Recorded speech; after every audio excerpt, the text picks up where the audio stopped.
Now, in part 3 of the discussion on Bohr atom model, let us consider how Bohr extended this idea, this model of hydrogen atom, to other atoms. Remember, the structure of Bohr atom model was like this. There is a nucleus, in the case of hydrogen atom, a nucleus with plus E charge, and an electron revolving around the nucleus through a circular orbit of radius r. Now, Bohr extended this idea to such atoms in which there is a nucleus, okay, and there is only one outer electron, okay. Because in Bohr model, remember that we considered the force of attraction between the nucleus and the electron. Okay, we did not, that was for hydrogen atom. Okay, so consider such atoms where only one electron is there in the orbit. Now, such atoms are helium plus. In helium, there are normally two electrons. If one electron is from a singly ionized helium, so only one electron in the outer orbit. Then lithium 2 plus, beryllium 3 plus. Lithium has 3 electrons. Suppose 2 electrons are removed, there is only one electron in the outer orbit. Then beryllium has 4 electrons if 3 electrons are removed. So singly ionized helium, doubly ionized lithium, triply ionized beryllium, etc. So the common structure of these atoms are, at the center there will be some plus Ze, where Z is the atomic number. Okay, so there will be Z positive charge, Z units of positive charge in the nucleus. So charge of the nucleus we can say plus Hz, where Z is the atomic number, but there is only one electron in the outer orbit. So such atoms are called hydrogen like atoms. Hydrogen like atoms, or we can also say hydrogenic atoms.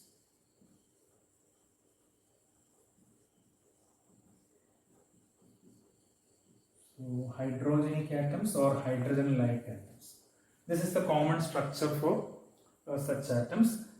Then Bohr extended his theory to include these atoms.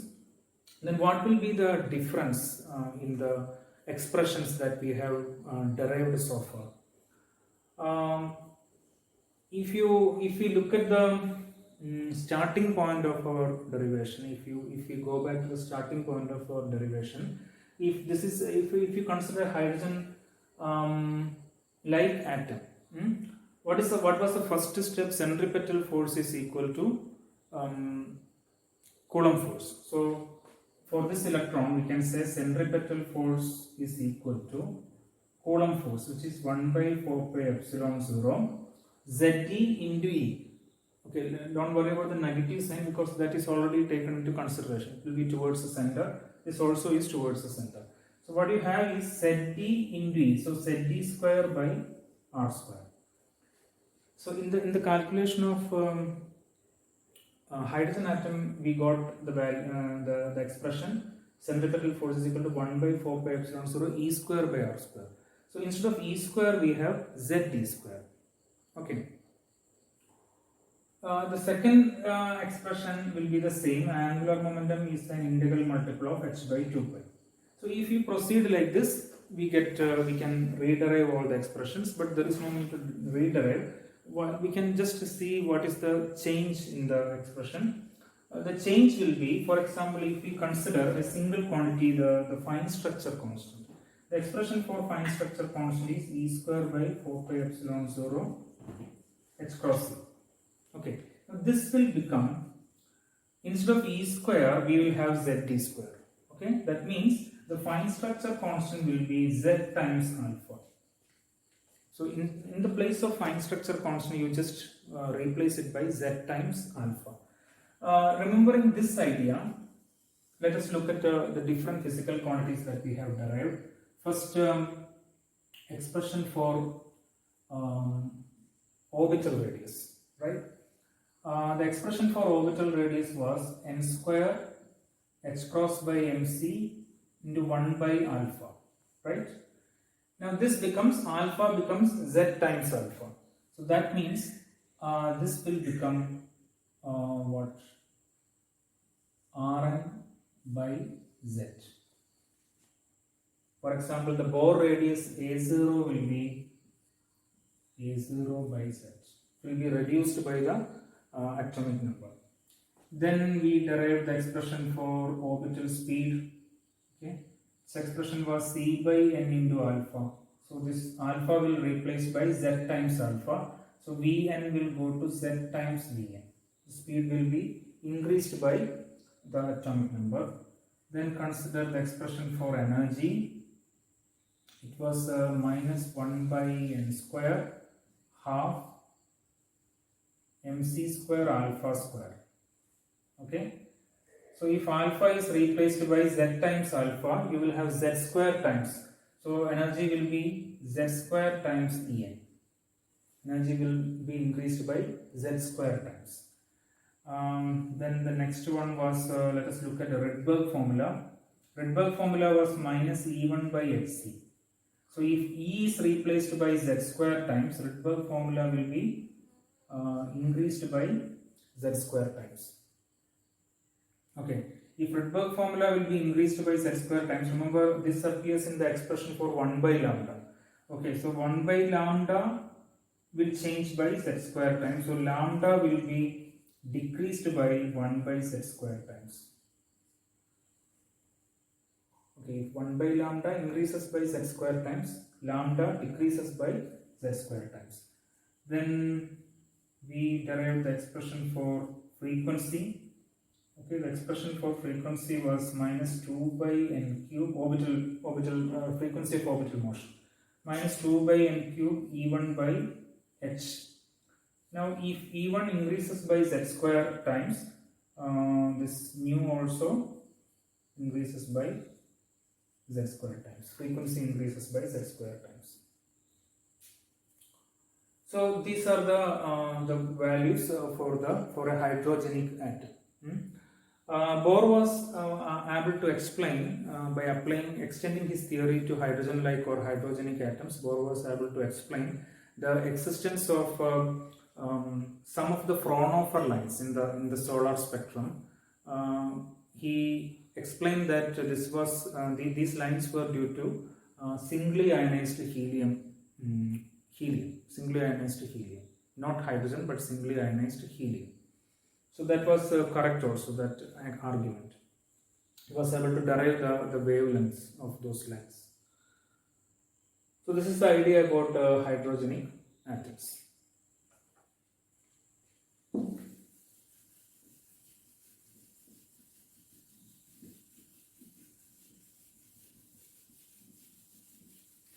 We will look at a few other, in addition to this atom model of hydrogen, some other general features of Bohr's paper, some other aspects of the ideas in Bohr's 1913 papers. One important idea was that the difference between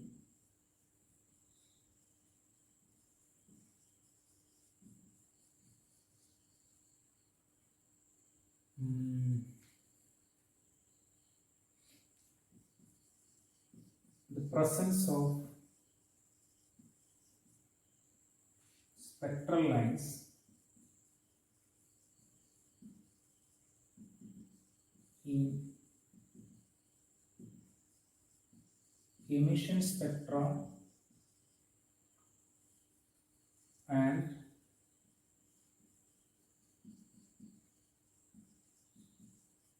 absorption spectra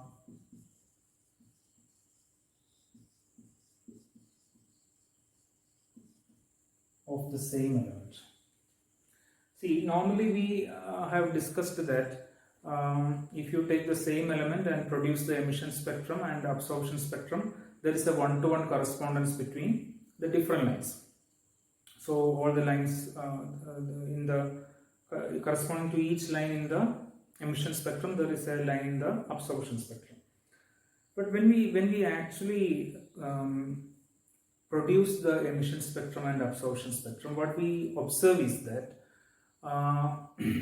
so whenever there is a line in the absorption spectrum, there is a corresponding line in the emission spectrum. That is fine. But all the spectral lines in the emission spectrum are not observed in the absorption spectrum. Okay, some lines are missing in absorption spectrum. What is the reason for that? So this was known before the time of Bohr atom model in experimental spectroscopy, but the reason was not clear. Now Bohr was the first person who explained it in terms of his atom model.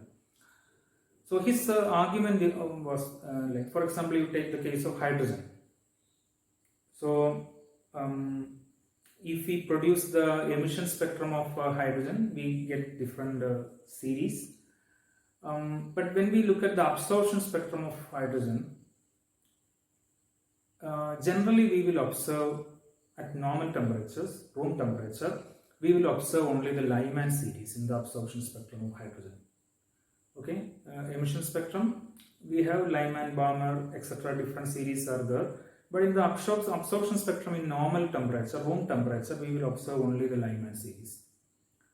Even Balmer series, Paschen series, etc. these are missing. They are not observed in the room temperature. What can be the reason? Bohr's argument in his 1913 paper was like this.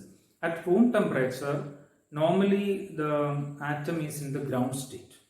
For example, if we take hydrogen atom, it is in the ground state.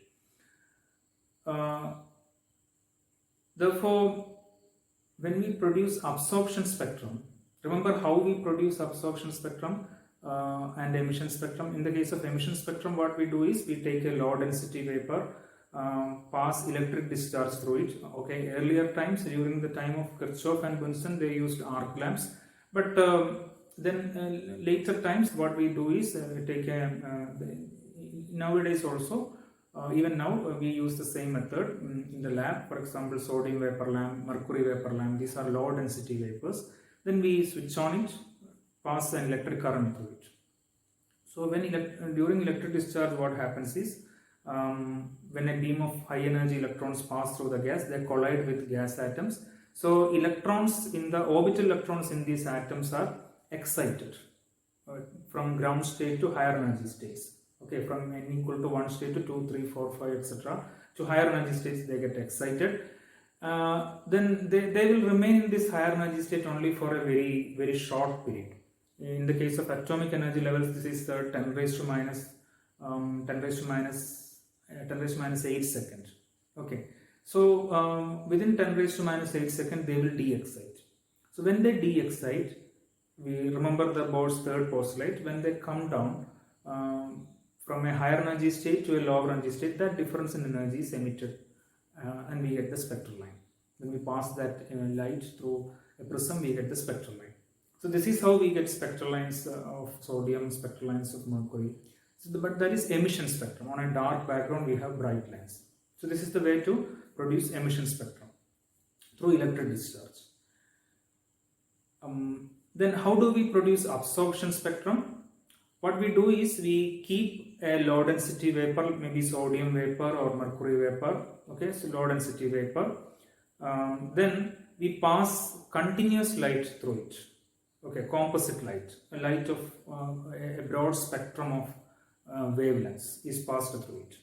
So when this composite light or continuous light is passed through it, atoms will, the electrons in these atoms will absorb characteristic frequencies and they get excited from a ground state, E1 state to E2, E3, E4, etc. So, so because of this absorption of energy, what happens is when the light comes out, there will be a broad background, that means a bright background, a continuous spectrum is, continuous background is there. But in this continuous background, some dark lines will be observed. Why? Because these the energies corresponding to these wavelengths are absorbed by the cold gas. that we have placed in between. Okay, so when a continuous light is passed through a low density vapor, energies are absorbed and we get absorption spectrum. Okay, so in room temperature, normally the atoms are in the ground state. So when you produce this absorption spectrum, when you pass continuous light, okay, if you are considering, for example, hydrogen gas. So room temperature, the hydrogen atoms are in the n equal to 1 state. Okay, so when we pass a composite light, the atoms will be excited. They can absorb the energy and get excited. But these excitations start from n equal to 1 state. So they can go from n equal to 1 to 2, 1 to 3, 1 to 4, etc. But all the excitations starting from n equal to 1 state constitute Lyman series. Okay. How do we get Balmer series? In order to get Balmer series, already, we are talking about absorption spectrum. Okay. So in order to produce absorption, Balmer series in the absorption spectrum, already atom should be, or electron should be excited to n equal to 2 state. Already electrons should be there in the n equal to 2 state. From there should be further absorption and excitation, right? So how do the hydrogen atoms or electrons in the hydrogen atoms can be excited to n equal to 2 state? There should be some previous energy should be given. There should be some energy given to that. At high temperature this is possible. At room temperature this is not possible. Okay, that is why at room temperature all the spectral lines in the emission spectrum are not observed in the absorption spectrum of the same element. Okay, so this is not in contradiction with Kirchhoff's and Bunsen's discovery that there is a one-to-one correspondence between absorption spectrum and emission spectrum. What we can say is that wherever there is a line in the absorption spectrum, correspondingly there will be a line in the emission spectrum. That is fine. But all the spectral lines in the emission spectrum need not be observed in the absorption spectrum at room temperature. When you increase the temperature, slowly other lines you can observe. Okay, the reason is this: absorption spectrum happens because of excitation. Okay, so in order to start an excitation from higher energy levels, already the atom should be placed, or already there should be a pre-excitation, or there should be before we pass the composite light, atom should be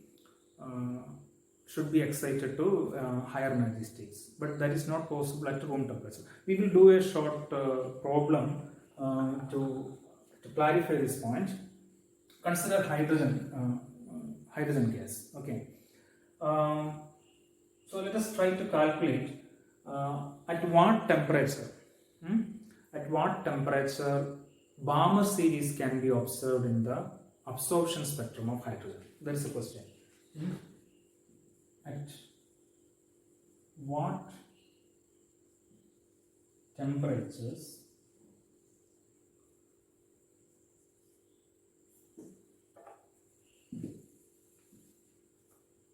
can we observe Balmer series?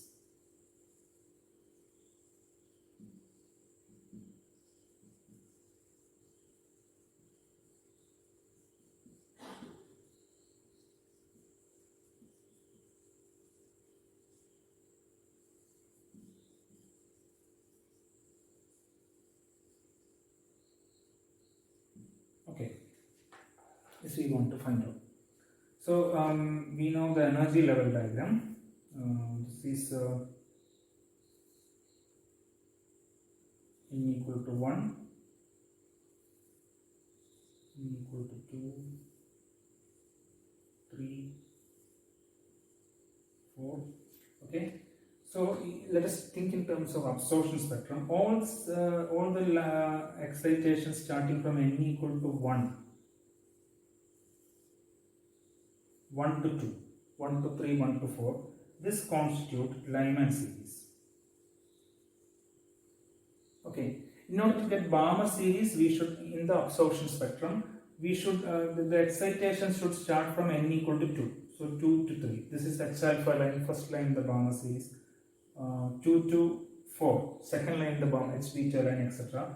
So this is Balmer series.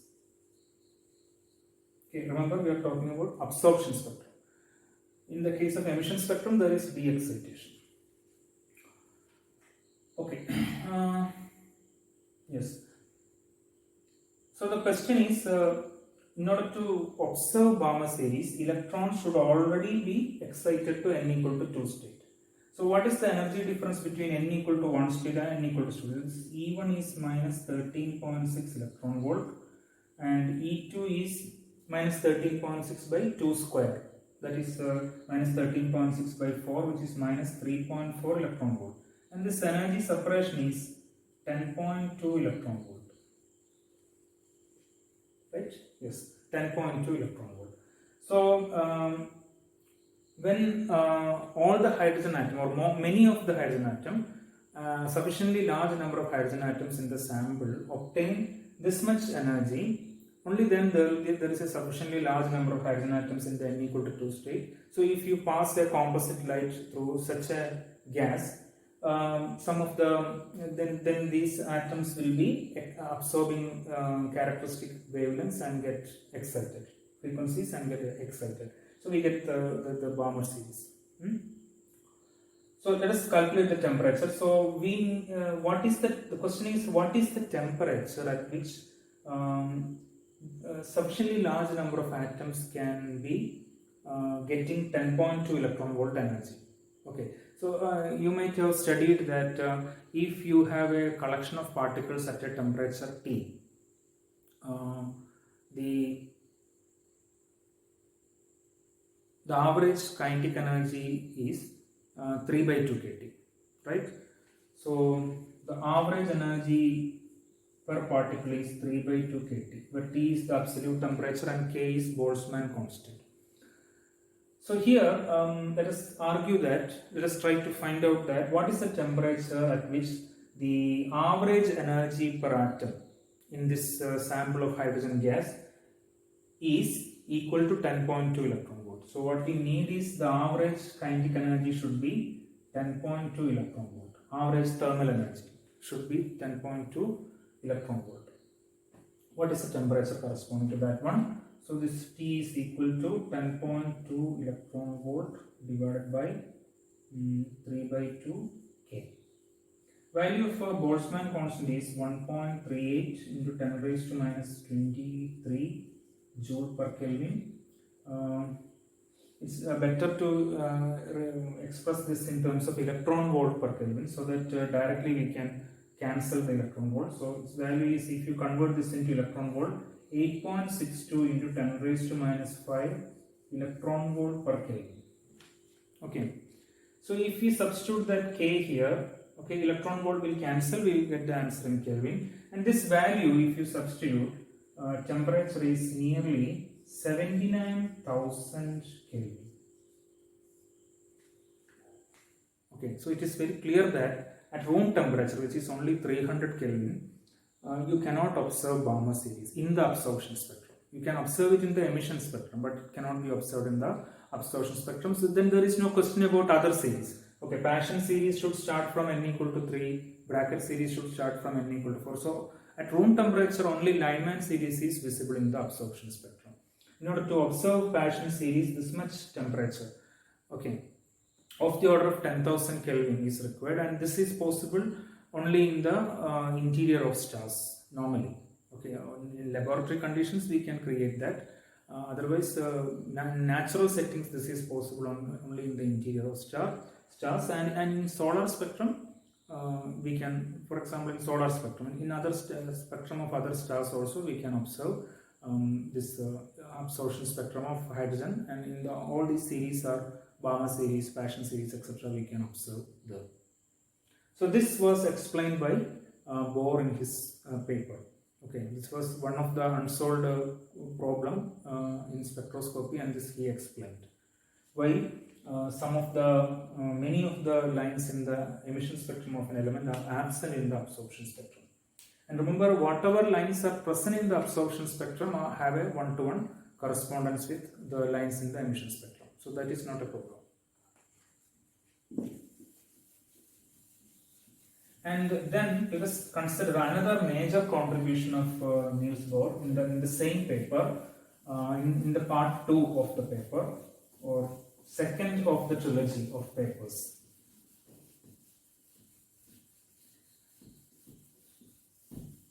That contribution was, in addition to explaining the spectra of hydrogen atom, many properties of hydrogen atom, ionization energy, spectral series, Rydberg formula, etc. he derived. In addition to that, in this 3 papers, in the second of these 3 papers, he tried to explain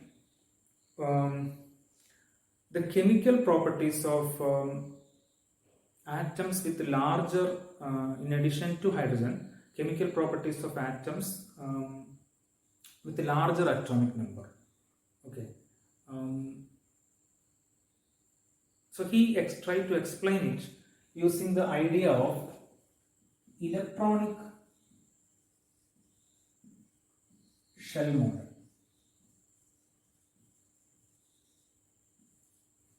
This idea was originally, it came from Niels Bohr. Niels Bohr's 1913 paper itself. Today we are very familiar with this electronic shell model. Okay, there is a shell structure in the atom, etc. But proposing that idea in the first step was taken by Bohr. So what he did was, he looked at the chemical behavior of different elements. He argued, for example, that hydrogen, in chemical reactions, it has a tendency to absorb an electron. Okay, it can absorb an electron, and it can become hydrogen ion with a negative charge. So he explained that this is due to the fact that hydrogen has only 1 electron in the orbit, and minimum 2 electrons are required to complete the shell structure of the first orbit. So that is why hydrogen has this tendency to accept an electron and become a hydrogen ion. And when he looked at helium, okay, helium is very stable during chemical reactions. It's inert. So he explained this using the idea that helium, the first orbit of helium contains 2 electrons, and it is a closed structure. Okay, in the sense that no extra electron is required to complete that shell. Okay, and the ionization energy is also very high for helium. So that is why, because of this closed shell structure, that helium is showing high stability. Okay, that was Bohr's argument. Then he considered lithium.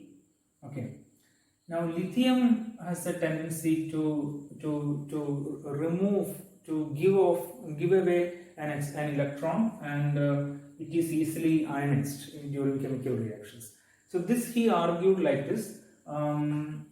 Maybe his argument was like this. In the case of lithium, the shell structure can be, there are 2 electrons here, okay, in the first orbit, and the second orbit may be loosely bound.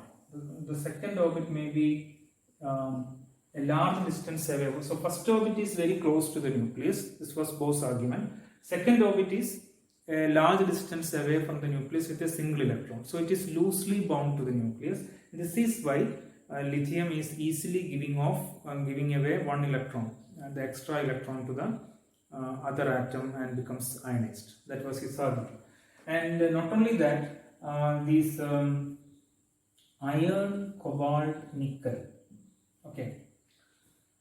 See, their atomic numbers are actually increasing by 1. Iron is 26, cobalt 27, nickel 28. Okay, so normally it is expected that when atomic number changes by 1, for example, like hydrogen, helium, lithium, etc., chemical properties should be very different, like these 3 cases. Let us see. But these 3 atoms, iron, cobalt, nickel, even though their atomic numbers are different, they show remarkable similarities in chemical properties. Okay. Another class of such elements are rare earths elements. Even though their atomic numbers differ continuously, their chemical properties are same. Now Bohr's argument was this: chemical properties are same because their outermost shell has the same number of electrons. That was his argument. It is energetically more favorable to add this extra electrons. Okay, when atomic number increases by 1, electron number also should increase, and for the atom should be neutral. So these extra electrons must be going to inner shells for these elements and also for rare earth elements. So the similarity in chemical properties is due to the same number of electrons in the outermost shell, and the additional electrons are going to the inner shells. Why? Because it is energetically more favorable for such a configuration. So these types of arguments. So his basic ideas were two. One is that we can say electrons are arranged in concentric rings or shells around the nucleus. Okay, in the case of higher atoms of higher atomic number, electrons are arranged in concentric rings or shells around the nucleus with some specific number, definite number of electrons in each ring or shell. Okay, so when the number of electrons in a ring or shell is equal to the specified number, energetically specified number, then we can say that shell is closed, as in the case of helium.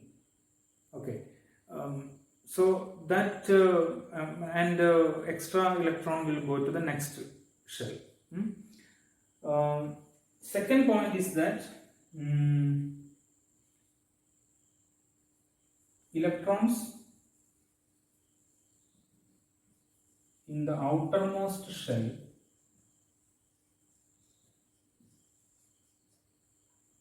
decide